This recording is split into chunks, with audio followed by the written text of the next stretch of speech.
Looney, babalik daw sa flip top. Ayon sa kanya, At sa wakas, Loons, the king is back.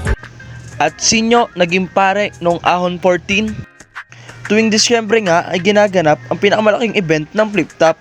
At ito nga ang Ahon. Dito nga natin masisilayan ang mga dream match natin. Kaya halika, silipin nga natin kung sino ang mga nanalo ng event. Pero bago yan, huwag nyo kakalimutan mag-subscribe at i-hit ang notification bell. Maraming salamat!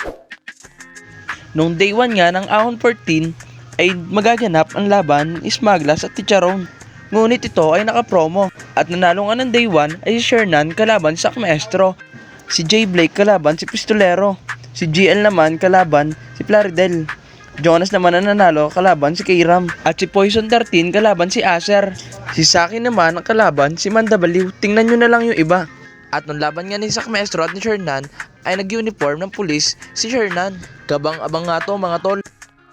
Ay, ito na, second to the last battle, si Shernan versus Maestro. Ang presinto ka? Presinto? Ano ako? Sa ka ba bumoto? Elementarist ko. Oh, yun, doon ako. At ngayon yung day 2 ay inaabangan ng lahat. At dito gaganapin ang isa buhay finals. At dito ulit natin masisilayan ang pagbabalik ni Mot. At nanalo nga daw siya kay Sayad. Still undefeated pa rin. At itinanghal nga ang isa buhay 2023 champion si Invictus. At ang kalaban niya dito ay si Yasky.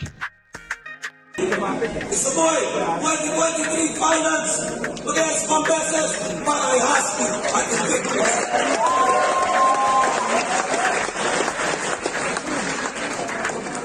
Boto ng Urado, 7-0. It's the boy, finals 2023 champion.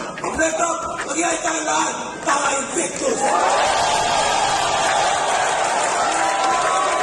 Naging 5-0 nga ang boto at agad ditong kinongrats ni Mot. Invictus, it's the boy, finals 2023 champion. Red up, mag-iay tayong lahat para Invictus.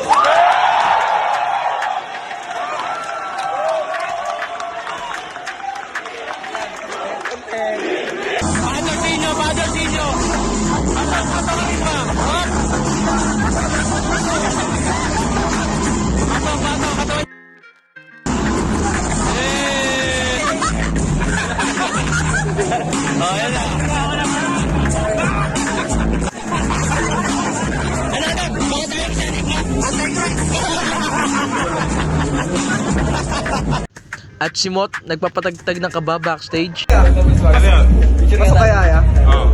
Pag-ibig ko sa'yo kasing tamis ng monami. Kahit na alam ko na niloloko mo na mi. Tangina, double meaning? Okay. Intro ko kay Sayad yun eh.